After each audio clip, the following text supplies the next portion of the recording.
Olá pessoal, graça e paz. Vamos continuar a nossa série Cuide da Sã Doutrina. Esta é uma série muito importante, principalmente nesse mês que comemoramos aí mais um ano da Reforma Protestante acontecida no século XVI na Europa, e um movimento histórico que influenciou todo o mundo ocidental. E hoje nós somos tomados também por esta herança protestante, reformada, e que influencia toda a nossa forma de ver o mundo. Então esta série resgata alguns pontos principais das sãs doutrinas, né? Das doutrinas da Escritura. E então essa série se propõe a explicar alguns pontos destas doutrinas e apontar para como cuidar delas, como zelar por elas, como lidar com elas. Então essa série é uma série que se reveste de uma importância, para mim, muito significativa. Não é? Nós vimos as séries anteriores, né? Nós vimos a questão de Paulo dizendo a Timóteo, orientando a Timóteo para cuidar da sã doutrina. Nós exploramos isso, aplicamos isso à nossa vida. Também falamos do primeiro sola da Reforma Protestante, o primeiro lema que depois os pós-reformadores trouxeram isso para a Reforma. O lema da Reforma é sola Escritura. Falamos sobre somente a Escritura. E hoje nós vamos pontuar o solus Christus, ou somente Cristo. E primeiro, talvez aqui fique aí 2 vídeos, mas primeiro nós vamos avaliar o que é esse solus Christus e depois nós queremos implicar a importância, meus irmãos, minhas irmãs, a importância de nós aplicarmos a doutrina, a importância de nós aplicarmos o conhecimento à vida prática. Eu creio, essa é uma questão da minha visão, eu creio que a igreja cristã brasileira, ela conhece a doutrina, de um modo geral. Principalmente os reformados, as igrejas reformadas conhecem. O que está faltando não é conhecimento. O que está faltando é aplicação da doutrina na vida prática. Essa aderência, essa influência que a doutrina tem que ter na vida prática. Eu creio que o conhecimento é absolutamente necessário para que a vida seja influenciada.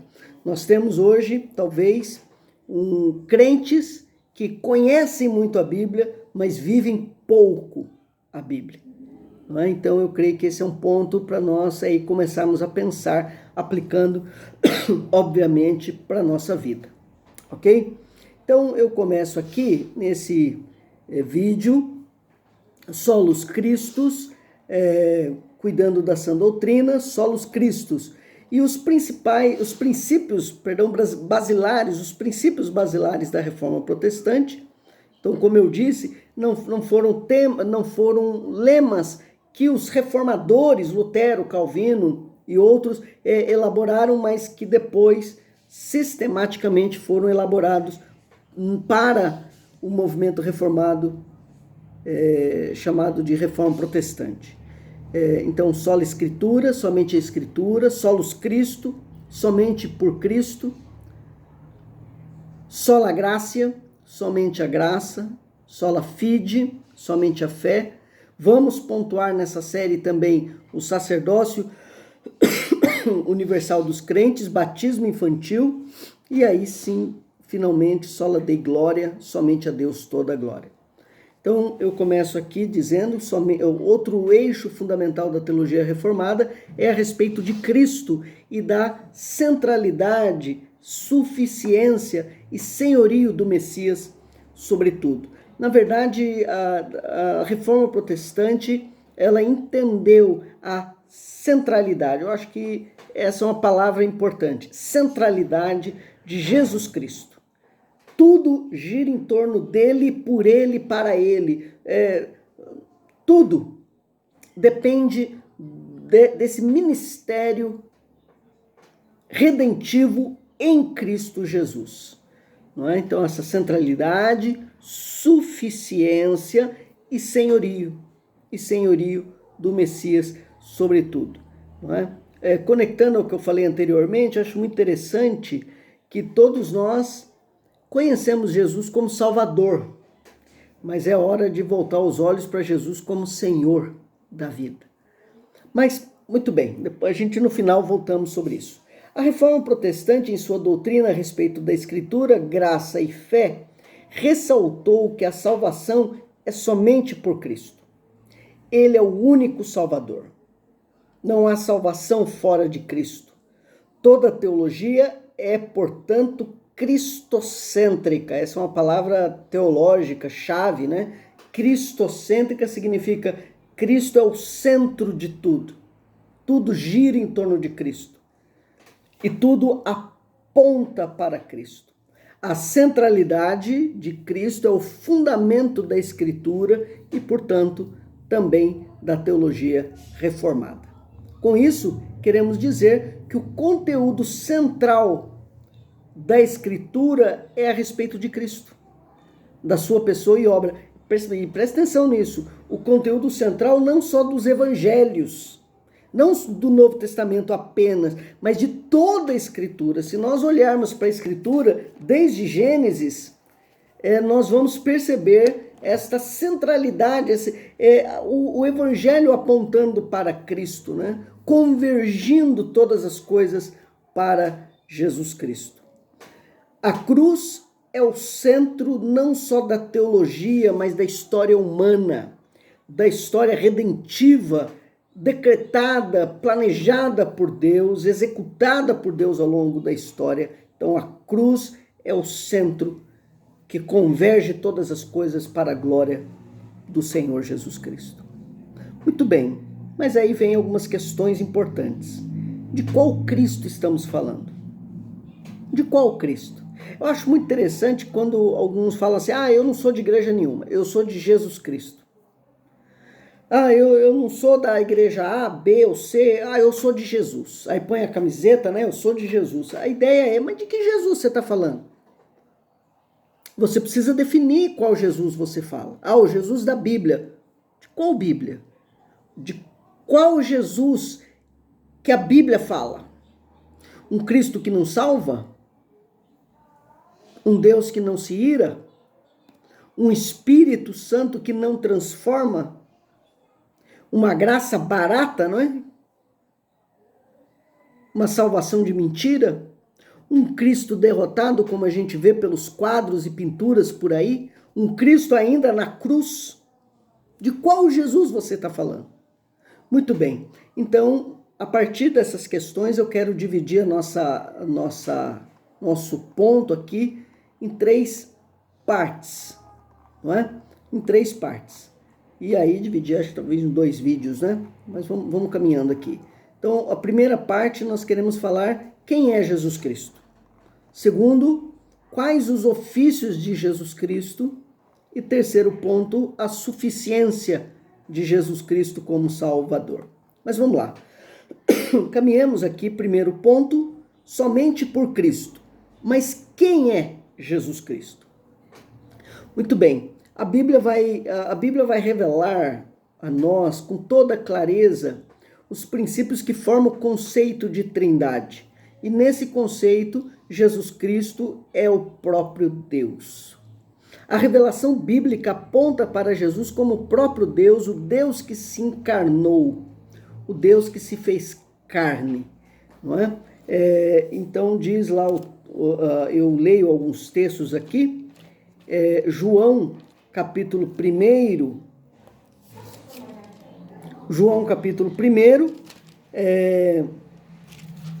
versículos de 1 a 4, diz assim: no princípio era o Verbo, e o Verbo estava com Deus, e o Verbo era Deus. Ele, o Verbo, estava no princípio com Deus. Todas as coisas foram feitas por intermédio dele, e sem ele, nada do que foi feito se fez. A vida estava nele, e a vida era a luz dos homens. E aí eu leio João 1, versículo 12 a 14. Diz assim: mas a todos quantos o receberam, deu-lhes o poder de serem feitos filhos de Deus, a saber, os que creem no seu nome, os quais não nasceram do sangue, nem da vontade da carne, nem da vontade do homem, mas da vontade de Deus.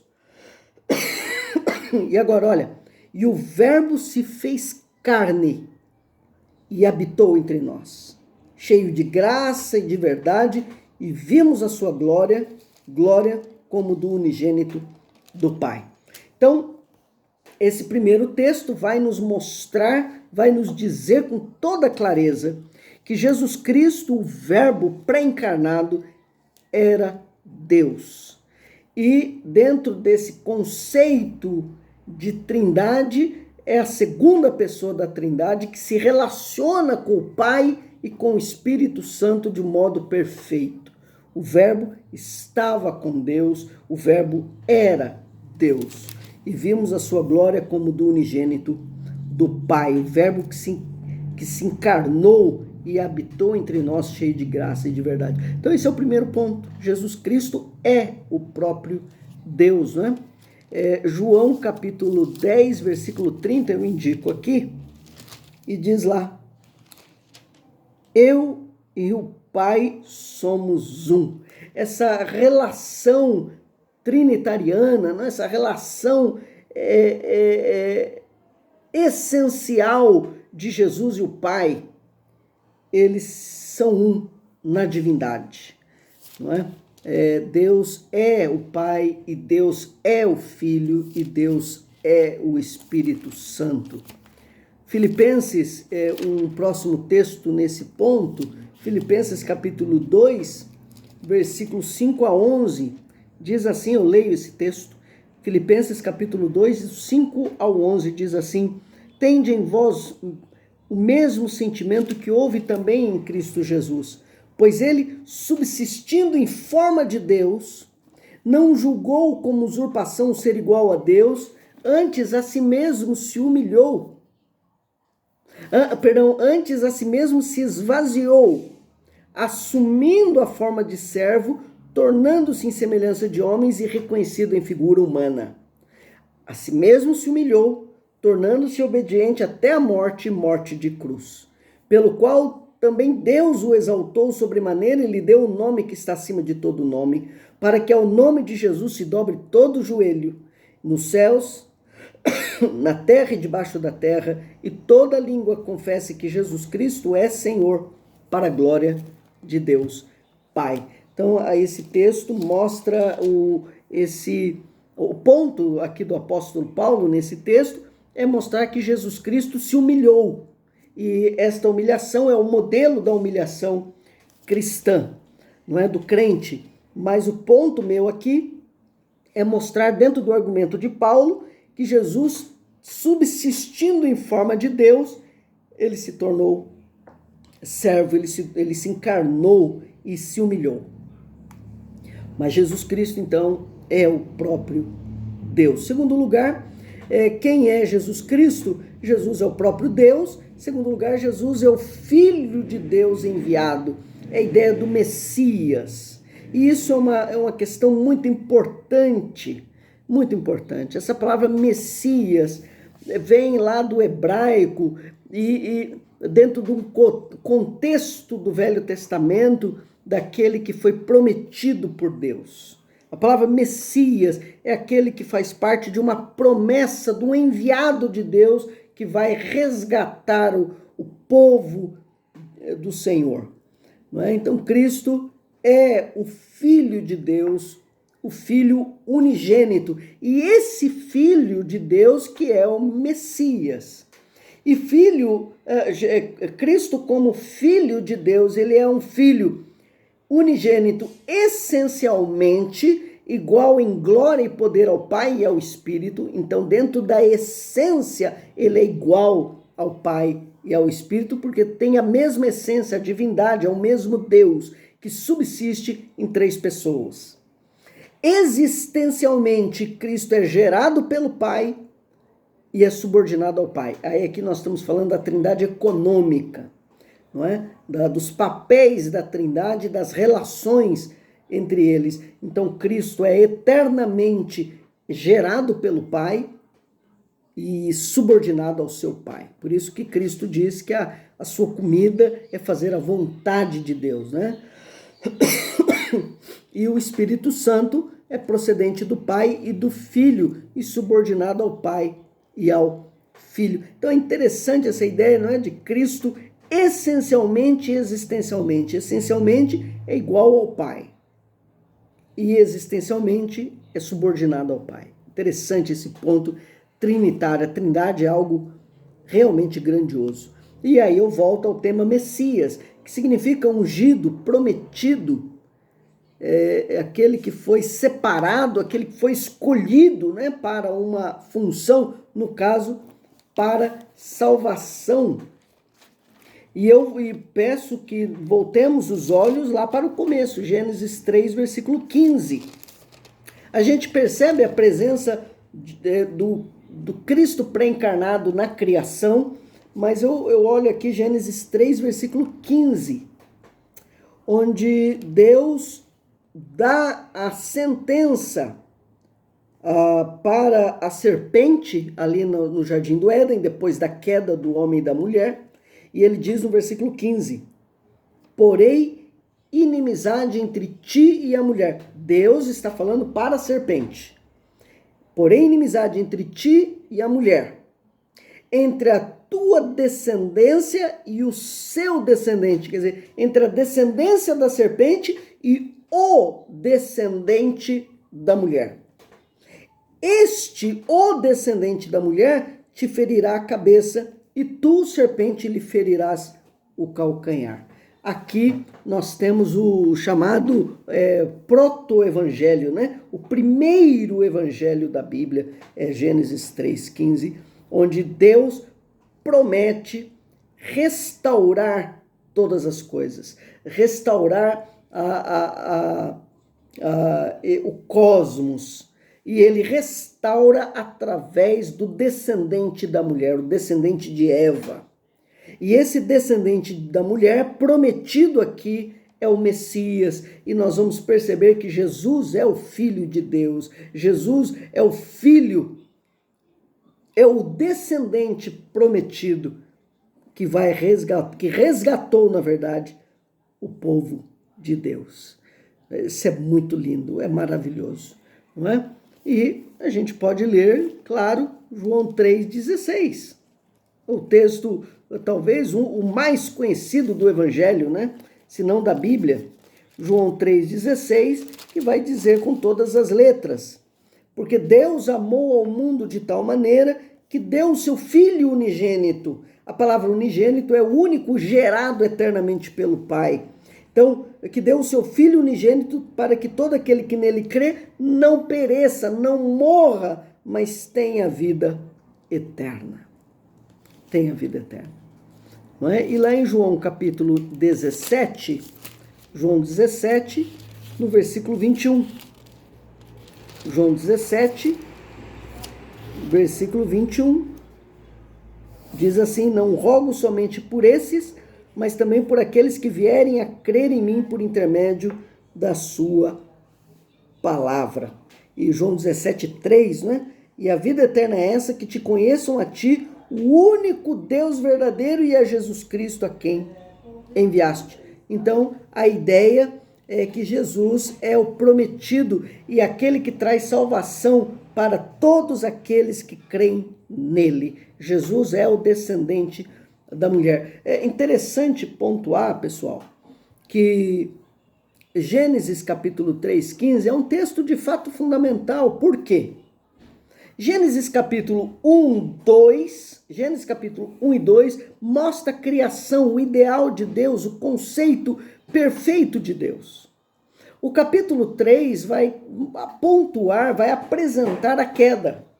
E a partir da queda, a restauração de Deus. Do capítulo 4 de Gênesis até Apocalipse, até o final de Apocalipse, toda a Bíblia, ela gira em torno do descendente da mulher, do Messias. Dessa restauração cósmica que o Senhor Deus que o Senhor Deus planejou e está realizando na história ao seu povo escolhido. Muito interessante isso. Até chegar então no novo céus e nova terra, recriados, restaurados por Deus em Cristo Jesus. Isso é absolutamente maravilhoso. Eu vou para o último ponto nosso aqui. Jesus Cristo é o Salvador. Então eu disse que Jesus Cristo é o próprio Deus, Jesus Cristo é o Filho de Deus enviado, é o Messias, e finalmente, quem é Jesus? Somente a Cristo. Qual Cristo? É o Salvador. Cristo é o Messias prometido por Deus para trazer a ordem à desordem causada pela queda de Adão. Veio para trazer vida aos escolhidos de Deus. A salvação em Cristo, que significa expiação da culpa do pecado, satisfação à ira de Deus. Cristo se coloca no lugar dos pecadores, traz redenção e vida, proporciona a restauração de todas as coisas. Portanto, Cristo é o único Salvador e mediador. Eu leio aqui alguns textos com vocês. 1 Timóteo 1,15 vai dizer aqui, 1 Timóteo, capítulo 1,15, diz assim: fiel é a palavra e digna de toda aceitação, que Cristo Jesus veio ao mundo para salvar os pecadores, dos quais eu sou o principal, não é?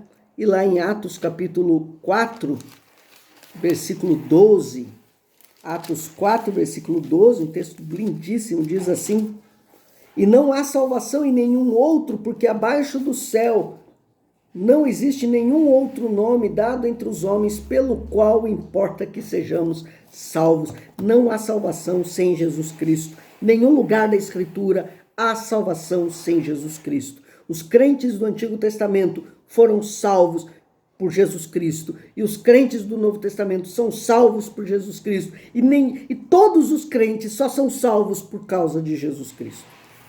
Romanos capítulo 5, o último texto que nós vamos ler aqui neste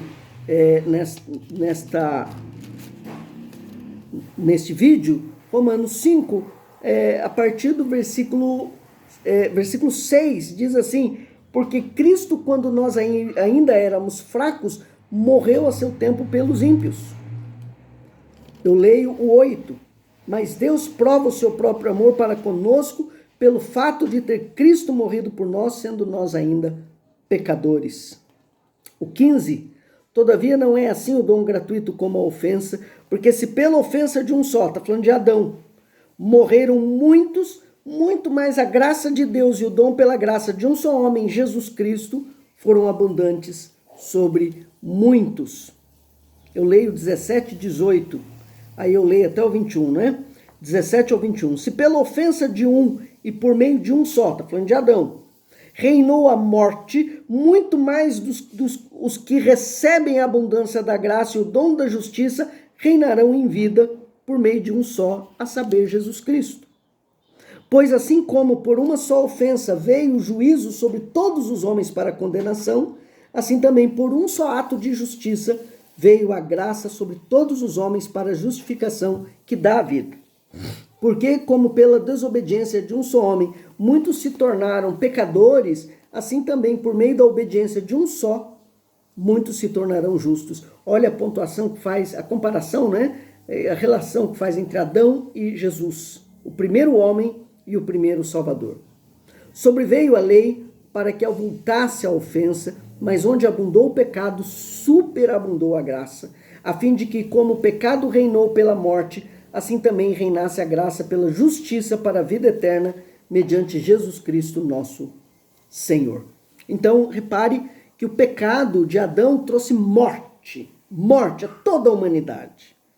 E Deus quis salvar um número desses pecadores condenados à morte. E ele faz isso através da justificação em Jesus Cristo. Jesus Cristo, ao morrer na cruz, ele morre a morte dos eleitos de Deus. Jesus Cristo expia o pecado, paga o pecado, paga a condenação, a culpa, traz sobre si a culpa dos pecados dos eleitos de Deus. Isso é justificação.